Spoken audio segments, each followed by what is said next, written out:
Leonard, welcome back to the frequency. How are you doing today, my friend? I'm doing awesome, and there is no shortage of things to talk about.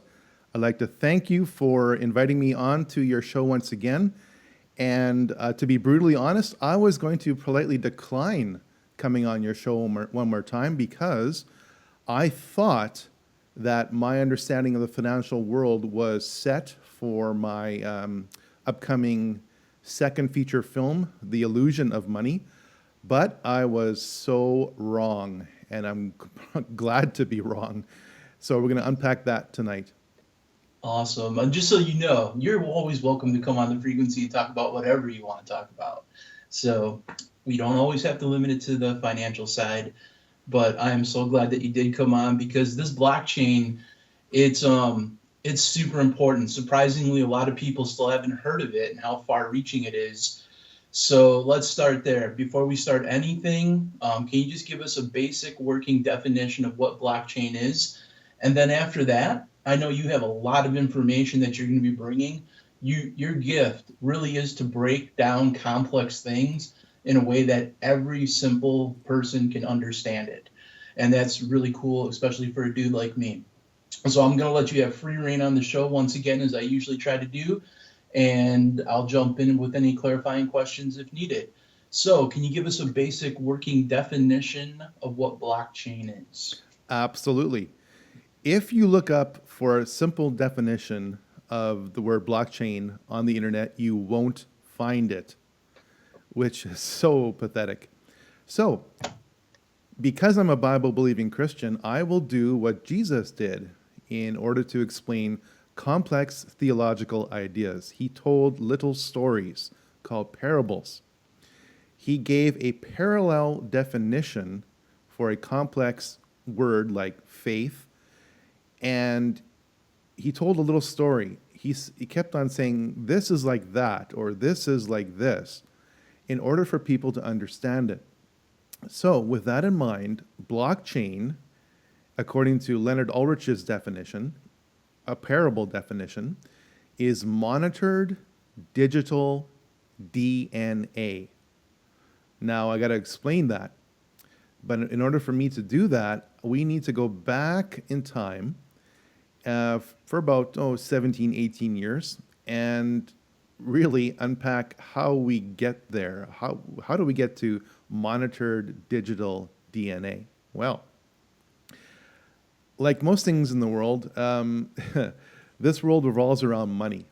Okay, you've all heard of the golden rule for the spiritual world, while the golden rule for the earthly world is he who has the gold makes the rules. So, with that in mind, we all know what happened during the 2008 2009 financial crisis. No need to recap that. But what was the overall effect of that crisis? Well, it turns out that there were $27 trillion in bailouts handed out to Fortune 100 companies and big banks around the world. As well, the Federal Reserve and the European Central Bank and the People's Bank of China, Bank of Japan, etc., they all absorbed the most hideous, onerous, stinking, rotting, maggot infested bets that the bankers dreamt of in their beds, as the Bible says, that nobody wants. It's in order to save the financial system. So what happened? Well, the Federal Reserve balance sheet went from about $1 trillion to about $4.5 trillion. The Federal Reserve, along with other central banks, like I just said, is holding this stinking, rotten sack of maggot-infested financial bets that nobody wants, and how they're going to unload this off their balance sheet is beyond me, but they say they can do it. Of course, pride comes before the fall. In addition to $27 trillion in bailouts and a Federal Reserve balance sheet of $4.5 trillion, it turns out that $6.5 trillion is quote unquote missing from the Pentagon's budget. Well, see, I understand a lot of things, but I don't understand how you can lose $6.5 trillion. And where did it go? Okay, did it grow legs and walk out the door? I could even understand $6.5 billion over a couple years, given the size of the budget of the Department of Defense. I can understand that. But 6.5 trillion, no, sorry, okay? Whoever the financial controller is, Dov Zakheim, you better, find another job. But of course, he won't because he's part of the system. So let me ask you a basic math question, BDK. What is 4.5 plus 6.5? That would be 12. That would be actually 11. Oh, can we start that again so I don't sound like an idiot on the air? Okay, no problem. No, go ahead. I'm just joking. I'm joshing. Okay, actually, I'm joshing. Go ahead. It's better because then people know that this conversation isn't scripted, okay? Especially Right. when I'm doing this in video and I'm looking at a camera. For all the listeners to Omega Frequency, I'm also recording myself on video. So you can watch this conversation with the documents on the Leonard Ulrich channel on YouTube. And I will plug that channel later at the end of this podcast. So $4.5 trillion on the Federal Reserve's balance sheet, plus $6.5 trillion, quote unquote, missing from the Pentagon, plus $27 trillion in bailouts, just happens to be $39 trillion, which has been donated, quote unquote, funneled, shunted, whatever, to the powers that are governing America. The people had nothing to do with this. The people of America never voted on this. And guess what? The rest of the world is mad at America because of this. Now, when I throw out a number like $39 trillion, people have no idea how much money that is. So let me break that down for you so that you understand how much money that is. There are, according to your federal statistics, approximately 127 million households in America, to the nearest million. So what is 39, let's make it $40 trillion, because there's always rounding errors and all this disgusting mess.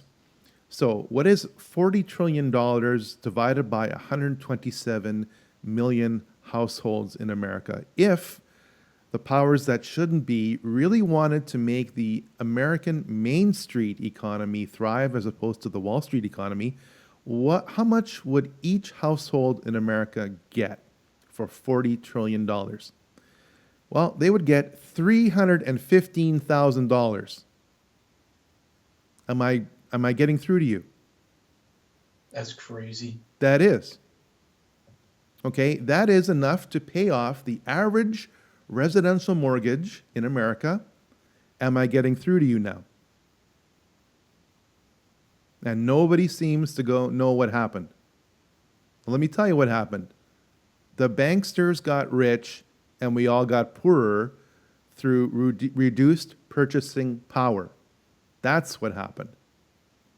The financial system was never fixed. Money never vanished. It was transferred. It was transferred from you and me to the Wall Street bankers who came up with ludicrous bets. And the banksters love making things sound more complicated than they really are. They come up with terms like credit default swaps and collateralized debt obligations, etc., etc., etc. But here's how sick things really get. I'm holding in my hand an article from The Guardian. It's dated December 13th, 2009. So this was during the depths of the financial crisis of late 2008, 2009. This is from The Guardian. It's entitled, "Drug Money Saved Banks in Global Crisis, Claims UN Advisor." Antonio Maria Costa, head of the United Nations Office on Drugs and Crime, said that he has seen evidence that the proceeds of organized crime were, quote, the only liquid investment capital, end of quote, available to some banks on the brink of collapse last year. He said that a majority of the $352 billion of drug profits in 1 year was absorbed into the economic system as a result. So in other words, BDK, the only thing stopping the financial world from going into complete meltdown in 2008, 2009 was drug money. And now you know why American troops are being sent back into Afghanistan, according to President Trump's order this week. Nothing changes. I think you're getting a little bit of passion out of my voice, and I'm frustrated at especially my fellow brothers and sisters in Christ's willful ignorance of what is going on in the world. I understand that we can't change the world system, but if the church did more of what we are doing here now, which is detailing the effects of the New World Order system, I think a lot of people would get out of their comfort zone and realize how dependent we are on God for everything, so that we don't have a nice, neat sermon and for 2 hours a day, or 2 hours a week rather, we think about God and then that's it. And we call that our Christian life.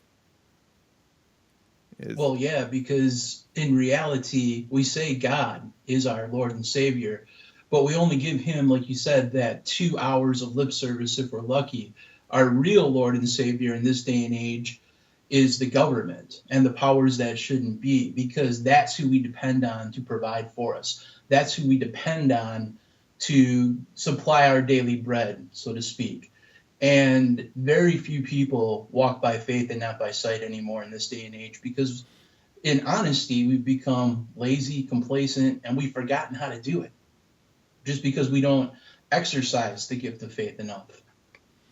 Yeah, we're going to have to exercise the gifts of faith or rely on faith a lot more, because based on what I'm about to outline, you can see that we're on a freight train and we're going at about 120 miles per hour, and you can see the brick wall on the horizon. There's just no other way to say it. Again, I'd like to thank you for having me on your show, because I'm about to go through a complete paradigm shift that, ironically, you forced me to go through in preparation for this podcast. So, picking up on the theme of, again, 2008, 2009, that financial crisis.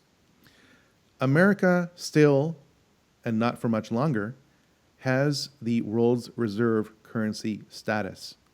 I hope my fellow brothers and sisters in America understand what a huge advantage that means. What does that mean? That means for every good and service that America buys from China, India, whatever, okay? Those countries make things, they put it on a boat, and they ship it to us, and in turn, America gives them digital currency.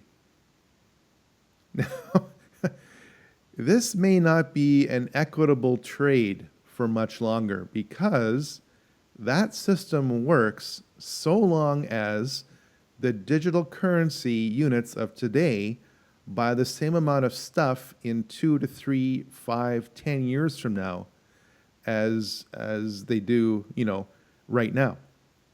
So, because of what I just outlined, 39, make it $40 trillion that has been pumped out of the Federal Reserve, either on their balance sheets or off the balance sheets, the purchasing power of the United States dollar is going downhill fast. Now, have you noticed this in your life, BDK?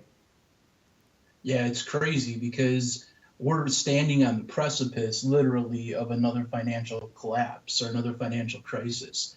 And I don't think that we understand truly what that's going to look like, because we're too sidetracked with other things that necessarily aren't as important as understanding where we need to be in this hour as far as providing some sort of, stable life for us to live if things go south real quick.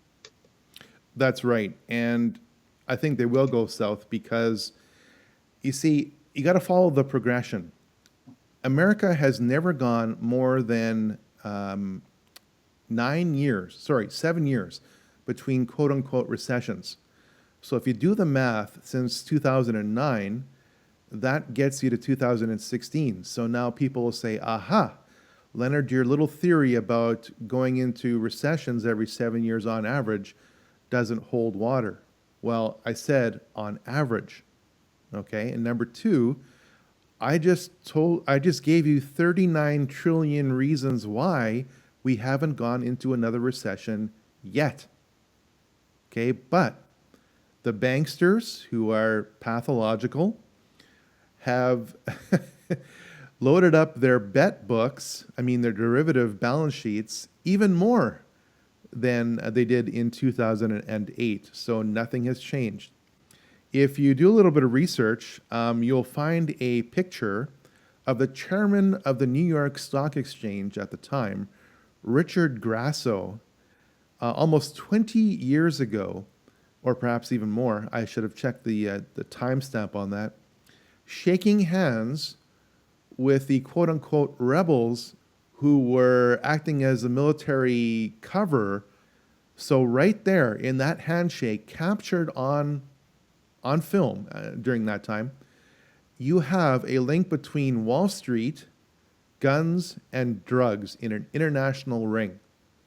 And that, my friends, is what is keeping the New World Order currency afloat. But the New World Order is always decades ahead of the population. They understand that everything has a life cycle. Nobody wants a VHS player recorder anymore. I mean, nobody even wants a Blu-ray player anymore. You just get everything from the cloud. And yes, that's where we're going, but I'm getting a little bit ahead of myself. So, other nations in the world don't necessarily want US dollars anymore because the more that the United States Federal Reserve keeps handing out and printing, the more each dollar is worth less. So why would somebody in China make a good or service, ship it over to America, and get digital dollars that buy him or her less and less over time? The system has to change, especially in light of the upcoming financial crisis whenever it occurs. And when it occurs, it's going to be very intense because in the year 2000, we had a stock market crash with the so-called tech bubble. Then we had another blip in response to 9/11, which is only understandable, putting 9/11 aside for now. Then in 2008, we had a stock market and real estate crash. The next financial crisis will center around a stock market crash plus a real estate crash plus a bond market crash. Now, if you're just an average Joe out there or Josephine out there, you have no idea perhaps what bonds are. Bonds are a way for the governments of the world to collect money from you without taxing you. When you buy a bond, a treasury bill, whatever, that's just a financial arrangement with your government that says in X number of years, you will get whatever you loaned the government plus interest back. And that interest is set at a fixed rate, typically. What is going to happen to the bond market, BDK, when everything is priced in US dollars and US dollars don't buy you anything? What do you think is going to happen to the bond market? It's going to collapse upon itself. Totally. And where do you think the governments of the world are going to get their money from?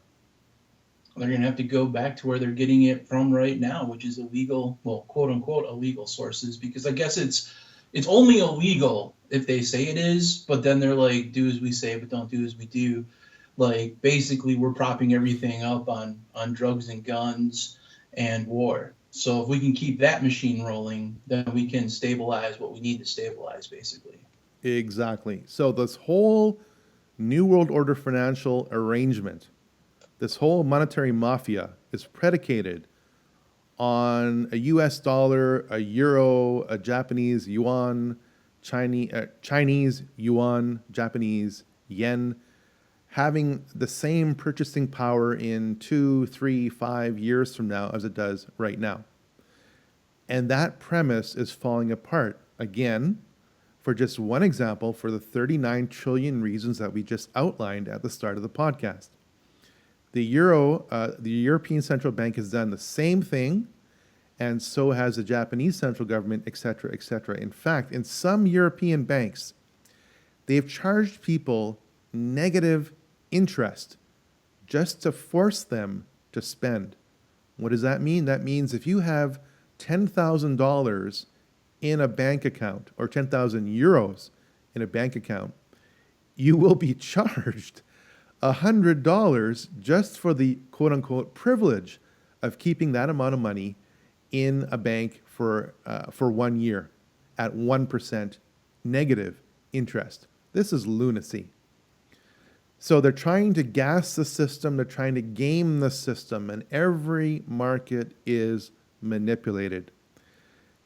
Holders of gold and silver like myself are really frustrated at what's been happening over the past couple of years because major bullion banks like Deutsche Bank, there's only 5 of them, by the way. There's Deutsche Bank, JP Morgan, Scotia Makata, and 2 others.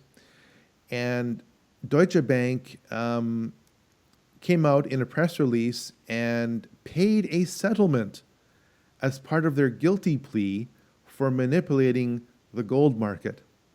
So I don't want to hear this talk about conspiracy theory about manipulating markets. No, okay, it's a fact. So deal with it. Every market is manipulated. The Forex market, what is that? That's the foreign exchange market on currencies. And then there's the interest rate market. That's all manipulated. Do you realize, BDK, that somewhere but typically between 5 trillion and 6 trillion US dollars worth of currency gets traded every single day in the world? Wow. Yeah, that's just people trading one currency into another, hoping to get some kind of an edge, against the competing currencies. So if you can manipulate the world interest market, you can manipulate the world oil market, you can manipulate the world's currency market. Every market is manipulated. And in spite of this manipulation, the next financial crisis will occur. We just don't know when. And when it occurs, it's going to be much more intense because this time the stock market and bond market and real estate market is going to crash. Have you noticed the real estate prices in America? I mean, they're finally starting to go down only because they went up above 2006, 2007 levels. Have you noticed that? I don't really follow the housing market as well as I should, to be completely honest with everyone. Um, I, I just don't, in today's society, man, like I just don't see the benefit of owning property when you can't own it. Like investing so much of your own sweat, equity, and money into, hey, basically having quote unquote sovereign land, but like a spotted owl could land on it and it's not yours anymore. You know what I'm saying? Yes, that is a very, very good example. I understand what you're saying. Yes. Okay, so because the powers that shouldn't be are typically decades ahead of the rest of us, they came up with the solution to the upcoming financial crisis long, long time ago. And that solution, according to their idea, not my idea, is called the special drawing right. And the special drawing right was created by the International Monetary Fund back in 1969. So they've been working on this for decades. What is the SDR? Well, SDR stands for Special Drawing Right. And what is it? It is a basket of currencies against which your national currency will be calculated in terms of value. So, for example, the United States dollar will be worth, I'm just coming up with this example, 0.72 SDR. The Canadian dollar will be worth 0.64 SDR, etc., etc. The euro, etc. Okay? Why is that important? Well, it's important because, as I've already said, the Federal Reserve balance sheet has already exploded from about $1 trillion to $4.5 trillion.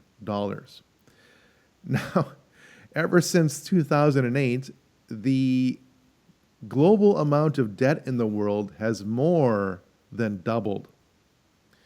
So when the next financial crisis occurs, the Federal Reserve will not be big enough, even in combination with the European Central Bank, People's Bank of China, the Bank of Japan, etc., to absorb the losses. I want to say that one more time.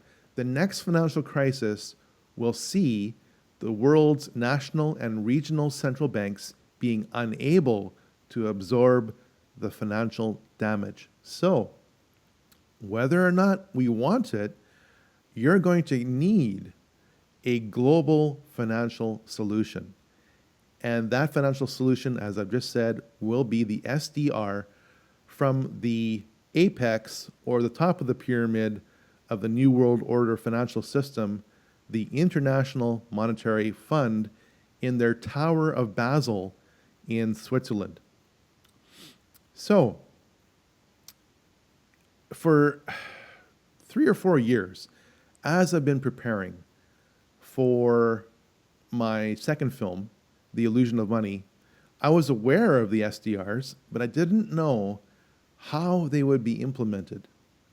Why would somebody like yourself or myself want an SDR? Why would I not just want gold or silver or something else? And the answer is, you're going to need it because that is the system that we're all going to be forced onto. Now, in case you doubt that, and in case you think, well, I don't understand how the one international central bank in the world can force billions of people onto their system. Well, I've got news for you. I'm now reading or referencing an article from Bloomberg Markets. The article is entitled, Blythe Masters Tells Banks the Blockchain Changes Everything. And the subtitle is, The Banker Who Helped Give the World Credit Default Swaps Wants to Upend Finance Again, this time with a code that empowers Bitcoin. And this article is entitled, or timestamped 2015-09-01, so September 1st, 2015. Now, who is Blythe Masters and why should you care? That's a good question. Let me give you the good answer. Blythe Masters came up with the credit default swap. What is that and why should you care? The credit default swap allows banksters to come up with obscene bets and, knowing that there's a very good chance that their pyramid system is going to fall apart, get insurance against that system falling apart and get that insurance just as they need it. It's kind of like you phoning up your insurance agent and buying fire insurance while your place is on fire. Let's see what you got. You smell that? What is that? What? What's that smell? The cologne? No. Opportunity. No. Money. Okay. I smell money. Okay. Chris? Sorry. This is your basic mortgage bond. All right? The originals were simple. They were just thousands of AAA mortgages bundled together, guaranteed by the US government. The modern ones are different. They're private, and they're made up of layers of tranches.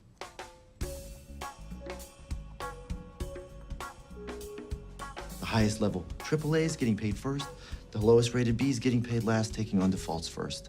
Now, obviously, if you're buying Bs, you can make more money, but they're a little risky. Sometimes they fail. Chris? Somewhere along the line, these Bs and double Bs went from a little risky to trash. I'm talking rock bottom FICO scores. No income verification. Adjustable rates. The default rates are already up from 1% to 4%, fellas. And if they rise to 8%, and they will, a lot of these triple Bs are going to 0 too.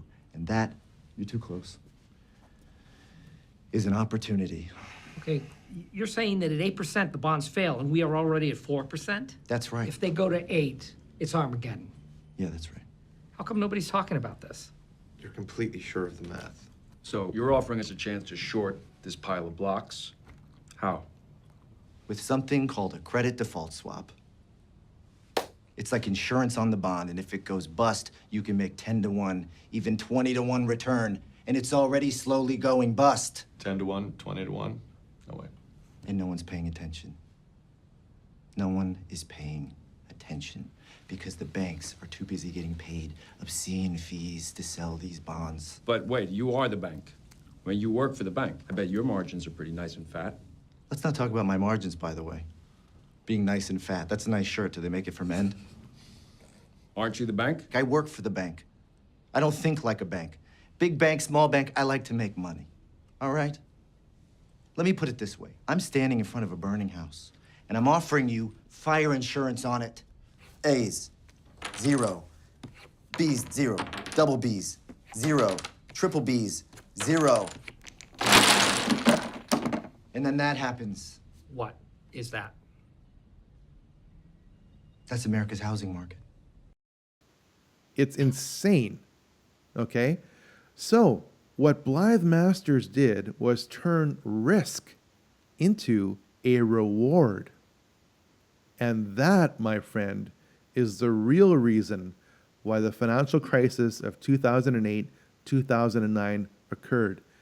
Imagine if you could go to an NFL football game and bet $100,000 on the outcome of a game, knowing that you've got maybe $110,000 to your name after your house is sold, after your car is sold, and after you've paid off all your debts. Okay, number one, you'd be crazy to make that debt.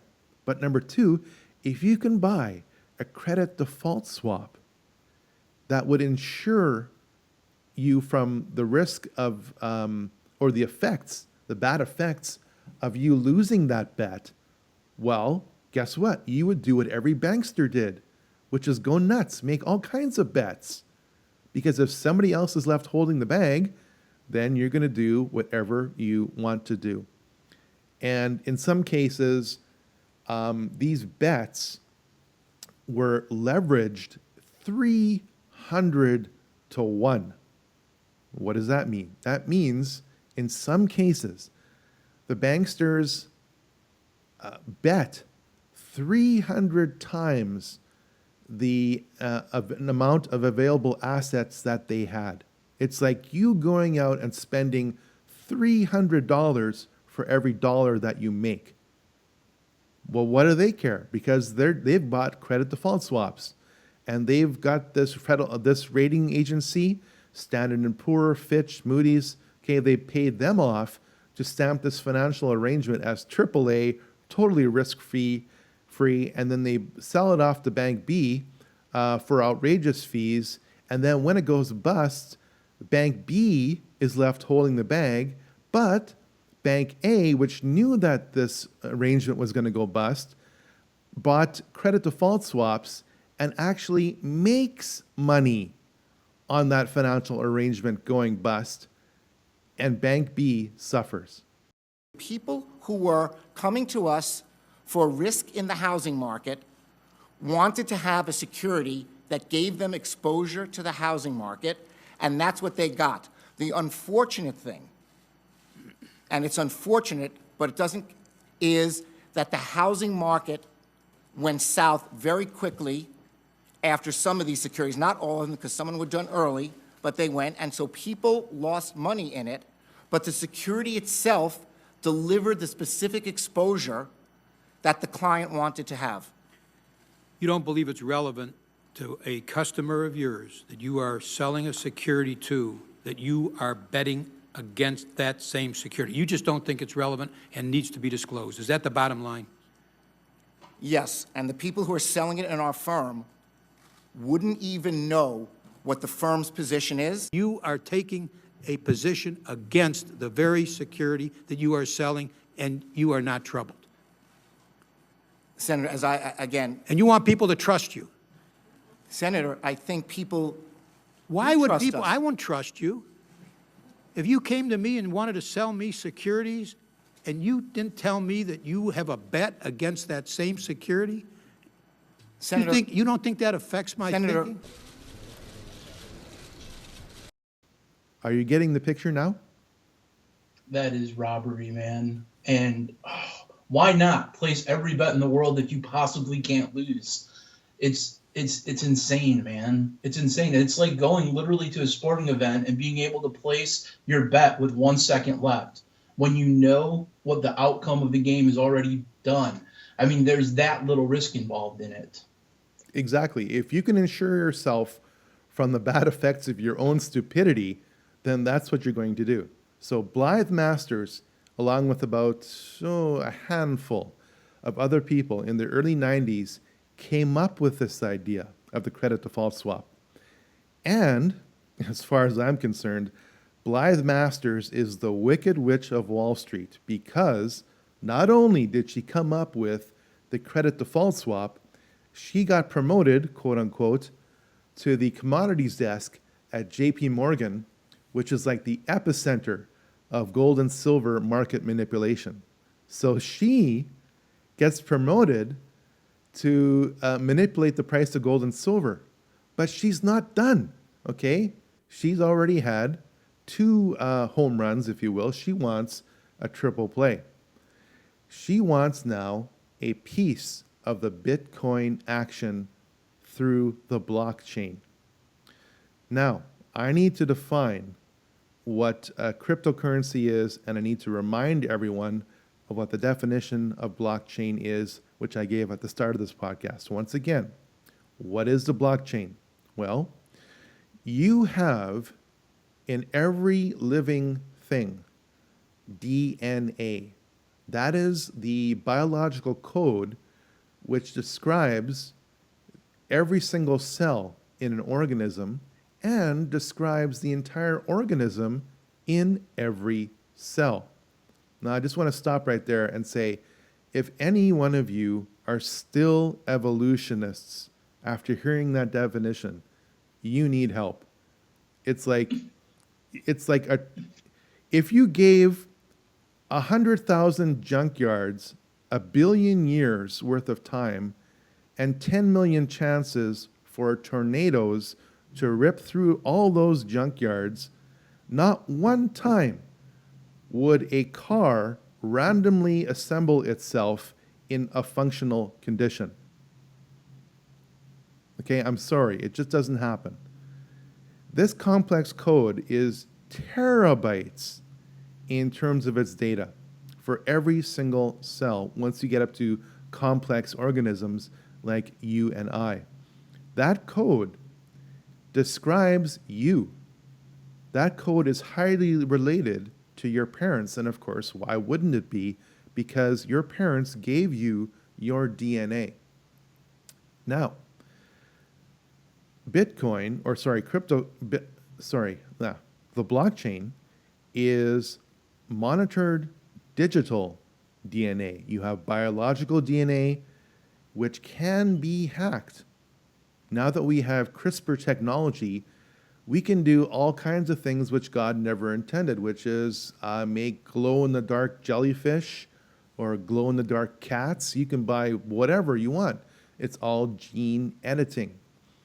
And I think that is very disturbing because what it shows is a complete disregard for the biological systems which God set up. But of course, now in the 21st century, we think we are God.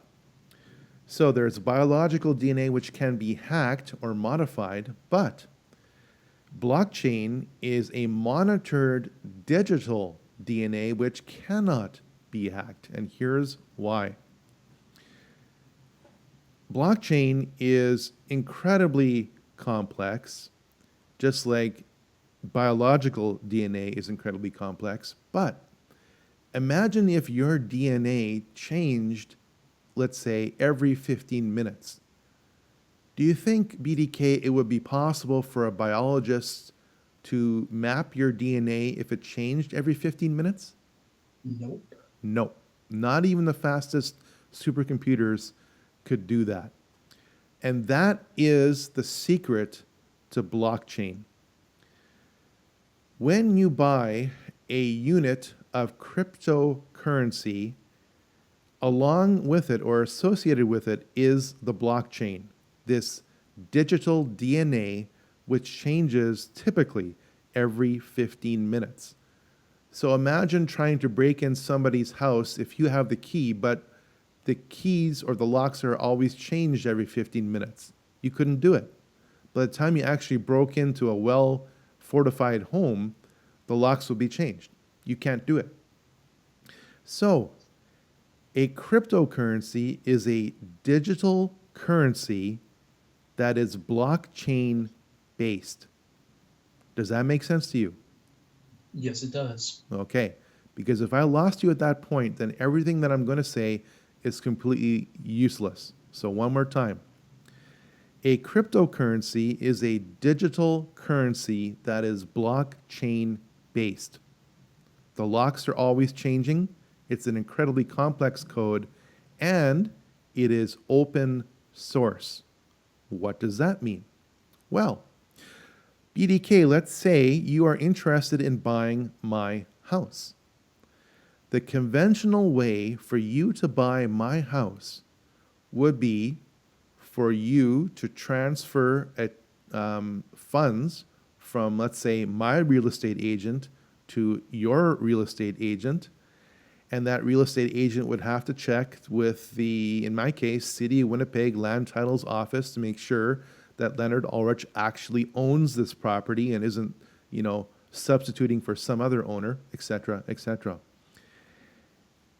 A blockchain would exist for Leonard Ulrich's house. And BDK would be able to check the complete history of Leonard Ulrich's house by checking on the blockchain that is associated with Leonard Ulrich's house. And that information is available to anyone who cares to look at it, and that information or keys to that information are constantly changed. The locks and keys are constantly changed every, like I said, typically 15 minutes.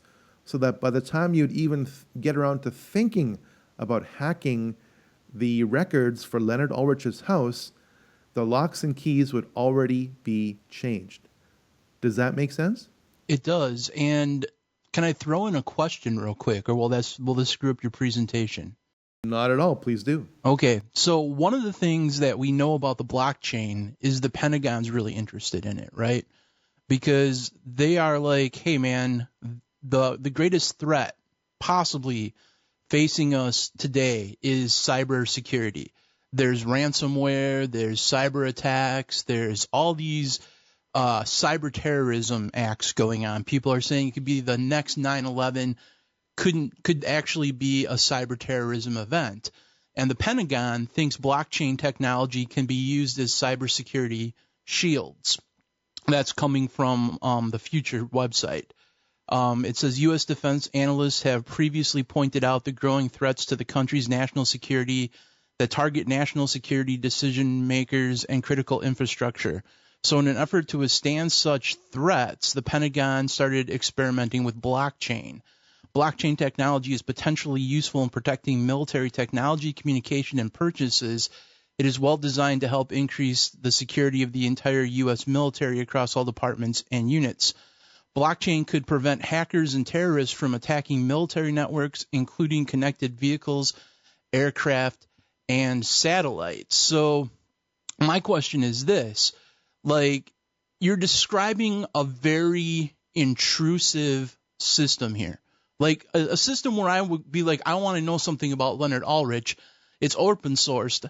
I'm going to go and look at it. Or the government's going to go and look at it. Or we're giving up a tremendous amount of our privacy, as we'll get into later, just like, because you said it's digital DNA. Everything about me is going to be blockchained, is going to be in this record. It's going to be standardized so that anyone can look at it. There's going to be a group of people that I guarantee, especially in America, that are going to be like, we don't want this. This is wrong. Just like we never wanted the Patriot Act, but it took an act of terrorism. It took an act of something outside of our realm to force us into accepting things like the Patriot Act. Are we looking at a potential cyber strike against us? Are we looking at another thing where the government is trying to will use something against us, basically? And I don't want to get too conspiracy here, false flagish here, but are we looking at a situation where the government might be thinking of allowing a cyber strike to speed up this blockchain process? The short answer is yes. Now, the reason why I say that so quickly is because there's almost nothing in the past 15, 20 years that I can point to that isn't rooted in conspiracy to some degree. And I don't want to go off on a rabbit trail too much, but I will say this.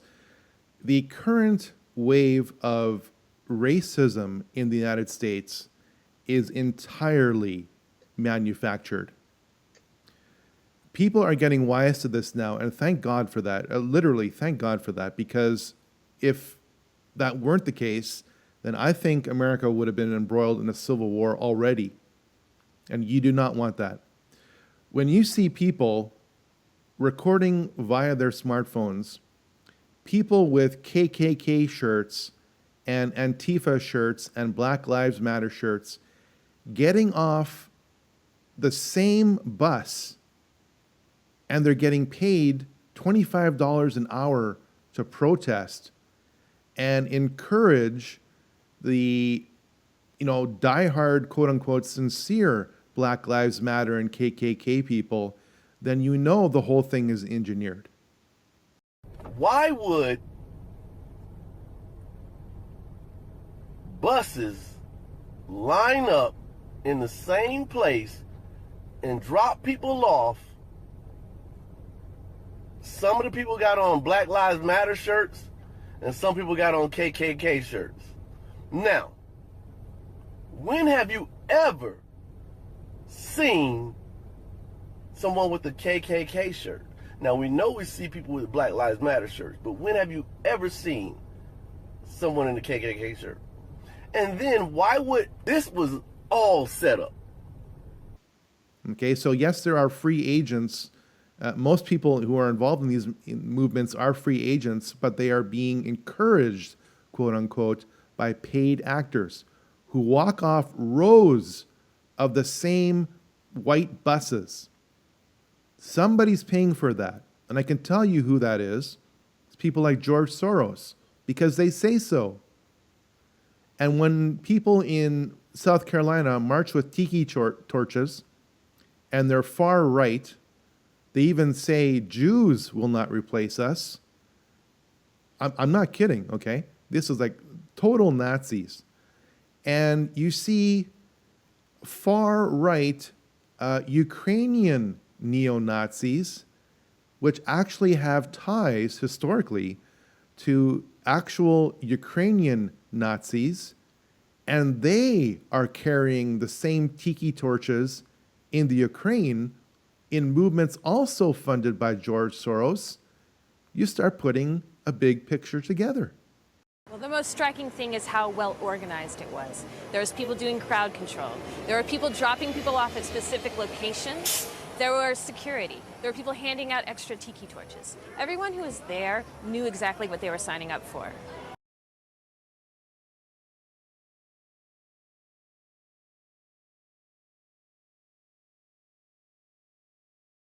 When the Nazis occupied Budapest in 1944, George Soros' father was a successful lawyer. He lived on an island in the Danube and liked to commute to work in a rowboat. But knowing there were problems ahead for the Jews, he decided to split his family up. He bought them forged papers, and he bribed a government official to take 14-year-old George Soros in and swear that he was his Christian godson. But survival carried a heavy price tag. While hundreds of thousands of Hungarian Jews were being shipped off to the death camps, George Soros accompanied his phony godfather on his appointed rounds, confiscating property from the Jews. These are pictures from 1944 of what happened to George Soros' friends and neighbors. You're a Hungarian Jew who escaped the Holocaust by posing as a Christian. Right. And you watched lots of people get shipped off to the death camps. Right. I was 14 years old. And I would say that that's when my character was made. In what way? That one should think ahead, one should understand and anticipate events, and one is threatened.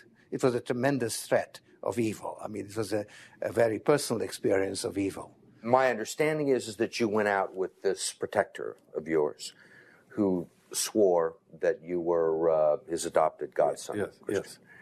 Went out, in fact, and helped in the confiscation of property from the Jews. That's right. Yes. I mean, that sounds like an experience that would send lots of people to the psychiatric couch for many, many years. Was it difficult? Not at all. Not at all. Maybe as a child you don't see the connection, but it created no problem at all. No feeling of guilt. No. For example, that I'm Jewish, and here I am watching these people go. I could just as easily be there. I should be there. None of that. Well, of course, I could be on the other side, or I could be the one from whom the thing is being taken away. But there was no sense that I shouldn't be there, because that was, well, actually, funny way, it's just like in markets, that if I weren't there, of course I wasn't doing it, but somebody else would be taking it away anyhow. In other words, whether I was there or not, I was only a spectator, the property was being taken away. So I had no role in taking away that property. So I had no sense of guilt. Are you religious? No. Do you believe in God? No. So to answer your question, if social movements can be managed and manipulated, and markets can be manipulated, and news can be manipulated, how far much of a leap do you think it is to manipulate what you just talked about? Well, what scares me is that, I think one of the things that could really do some damage is if a ransomware or a cyber attack happened in our healthcare system. I mean, forget necessarily going towards the money, which is all pretty much digital anyways. If a cybersecurity person went in and hacked medical records, like what happened at UK's National Health Service, it was paralyzed for a time due to the insufficient security and just the old outdated software they were using. It was like a golden chance for security hackers to go in and hack that. I mean, if you could mess with people's medical records, it would cripple a nation. I mean, here's one of the things. It's like the Chinese authorities, Alibaba, they're deploying blockchain to secure health data in China first. That's where it's happening first, because they realize that they don't want what's happening to UK to happen to them. So they're like, this blockchain is really awesome. We can take everybody's medical records, and we can basically lock them down under a lock and key situation that not only standardizes everything, but changes the locks, like you said, every 15 minutes. It's just a race to win the patent game at this point. I mean, like, I think Xerox, right? They're filing for patents for blockchains to secure American medical records. So everybody really wants a piece of this pie. And it's just a matter of time till I think something happens to where we get to that point where we're like, please blockchain us, take all my information. I just want to be able to go and get my medications this week, you know? It's crazy the comforts that we sell ourselves for just so that we can be comfortably numb in this society. Well, I think you're 100% correct. And just to finish our discussion on the of the blockchain, you have to go back a little bit in history again to look at special drawing rates and how that's going to feed into blockchain and the IMF SDR. So about 2 years ago, according to this Reuters press release which I'm holding, you read titles like this: IMF set for green light on China's yuan joining currency basket, according to sources. So in other words, even China is now integrated into the IMF SDR.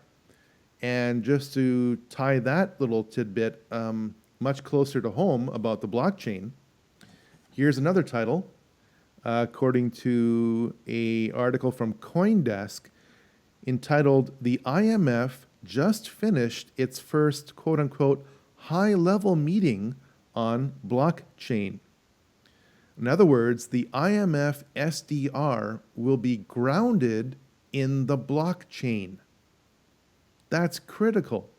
Now, finally, after 3 or 4 years worth of research, do I finally have the big picture. They want to go with a complete, call it IMF coin for short, okay, the SDR, but it's going to be rooted in the blockchain. In other words, at least on the surface, you can't manipulate or hack the distribution of these electronic credits, which will come from a global central bank as opposed to your nation's central bank. Now, if you're a student of Bible prophecy, you're looking at this whole situation and go, oh my goodness. Now for the first time, even 3 years ago, what I've just said would have sounded like science fiction, but it's now fact. Everything is almost in place for the next financial crisis to occur.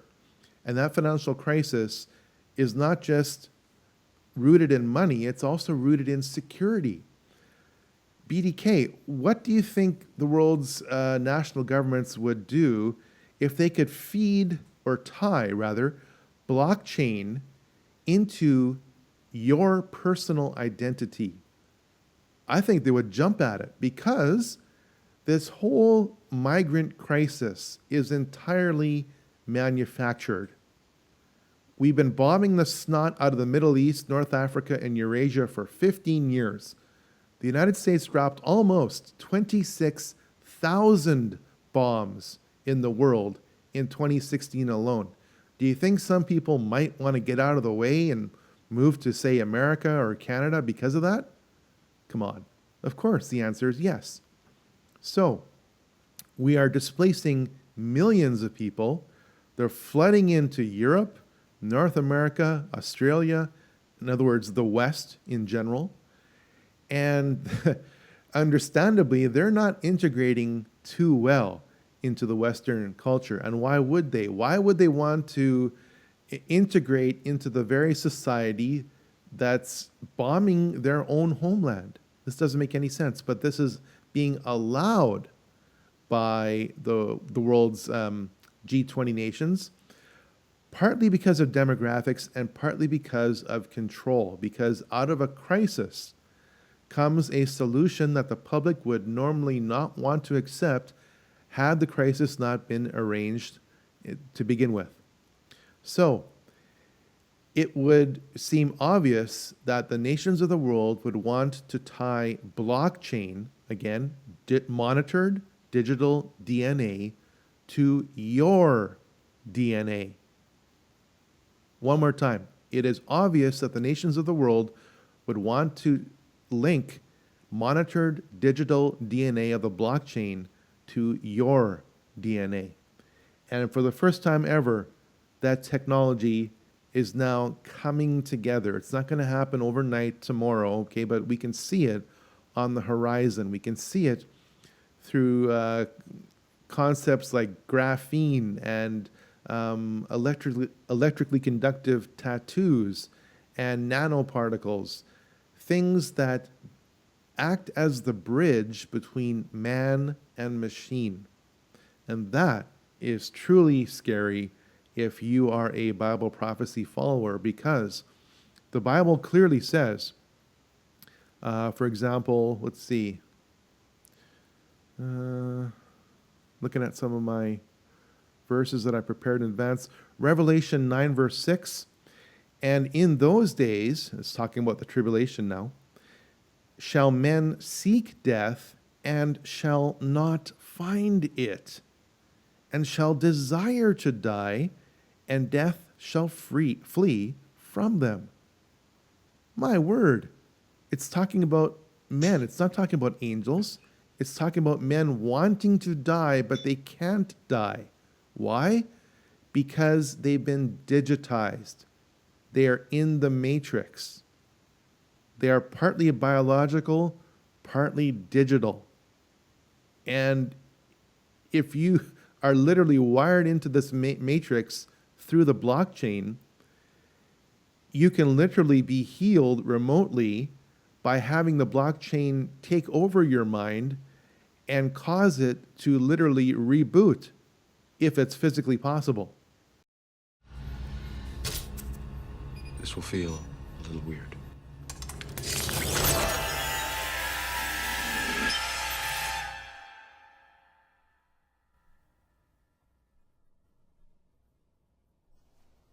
This is the construct. It's our loading program. We can load anything from clothing to equipment, weapons, training simulations, anything we need. Right now, we're inside a computer program? Is it really so hard to believe? Your clothes are different, the plugs in your arms and head are gone.